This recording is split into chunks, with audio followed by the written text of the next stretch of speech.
أعوذ بالله من الشيطان اللعين الرجيم. بسم الله الرحمن الرحيم.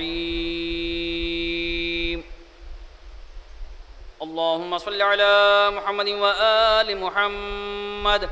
اللهم صل على محمد وآل محمد. اللهم صل على محمد وآل محمد.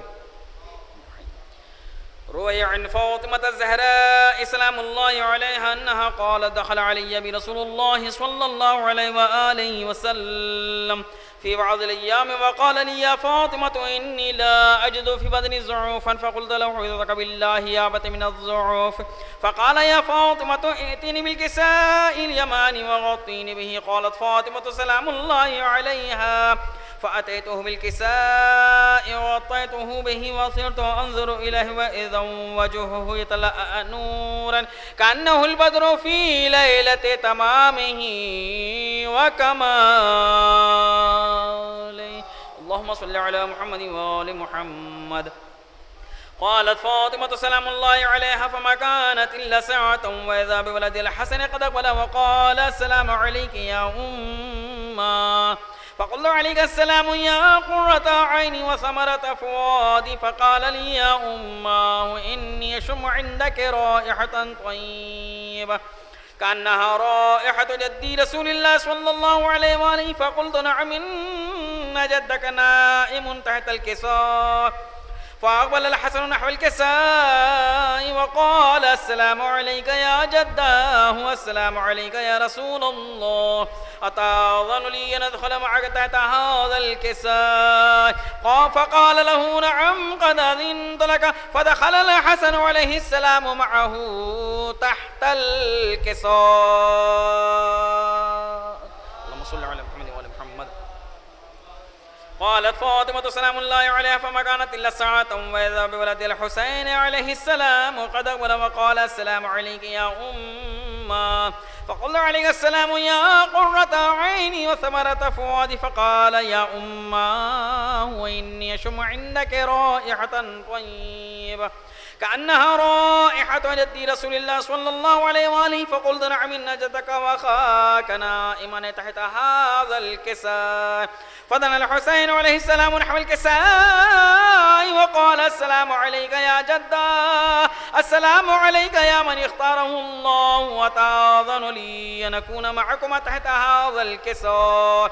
فقال له نعم قد أذنت لك يا حسين. فدخل معهما الحسين تحت الكساء. صلى على محمد وآل محمد. قالت فاطمة عليه السلام فما كانت إلا ساعة وإذا بأبي الحسن علي عليه السلام قد أقبل. فقال السلام عليك يا بنت رسول الله.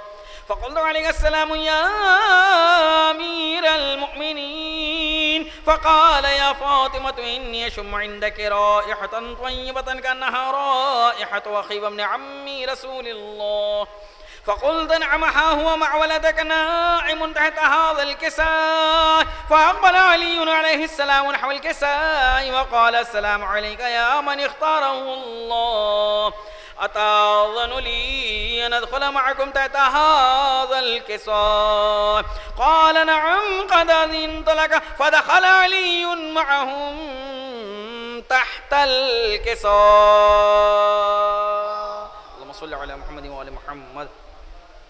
قالت فاطمة سلام الله عليها ثم أقبلت نحو الكساء وقلت السلام عليك يا أبتا، السلام عليك يا رسول الله، أتأذن لي أن أدخل معكم تحت هذا الكساء؟ قال نعم قد أذنت لك. فدخلت معهم تحت الكساء. وصل على محمد وآل محمد. قالت فاطمة فلما اكتملنا جميعا تحت الكساء قال الله اعلموا يا ملائكتي والسكان سماواتي وعزتي وجلالي إني ما خلقت سماء مبنية ولا أرضا مدحية ولا قمرا منيرا ولا شمسا مضية ولا فلكا يدور ولا بحر يجري ولا فلكا يسري إلا في محبة هؤلاء الخمسة الذين هم تحت الكساء. اللهم صل على محمد وآل محمد.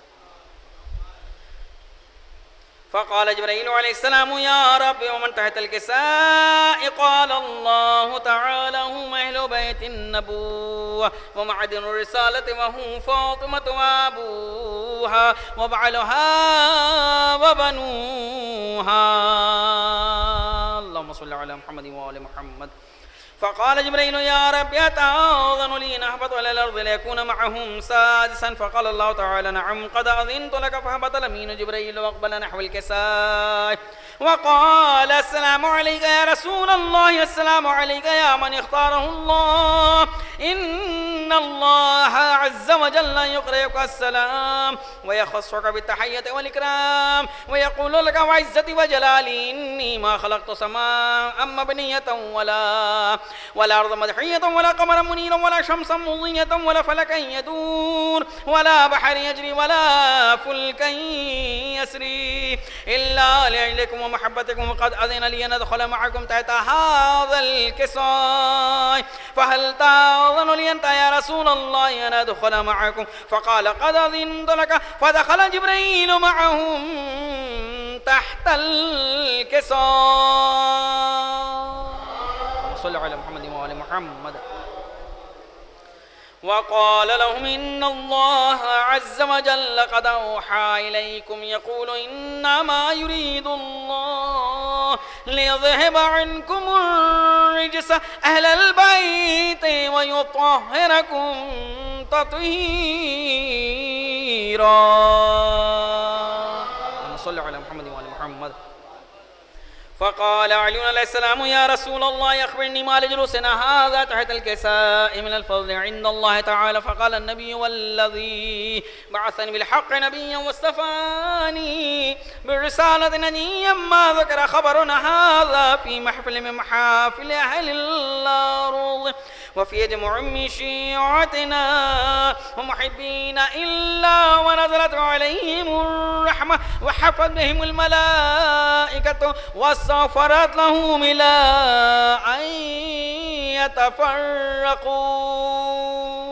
اللهم صل على محمد وآل محمد.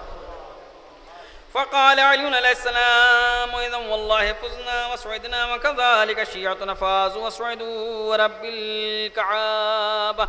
فقال رسول الله والذي بعثني بالحق نبيا واصطفاني بالرسالة نبيا ما ذكر خبرنا هذا في محفل من محافل أهل الأرض وفي جمع من شيعتنا وفي مهموم إلا وفرج الله همه ولا مغموم إلا وكشف الله غمه ولا طالب حاجة إلا وقضى الله حاجته. فقال علي والله فزنا وسعدنا وكذلك شيعتنا فازوا وسعدوا في الدنيا والآخرة.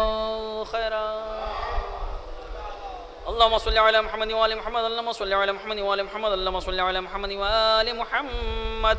اللهم إني أسألك بحق محمد وأنت المحمود، بحق علي وأنت الأعلى، بحق فاطمة وأنت فاطر السماوات والأرض، بحق الحسن وأنت المحسن، بحق الحسين وأنت قديم الإحسان، بحق الأئمة التسعة الطاهرين من ذرية الحسين عليهم السلام.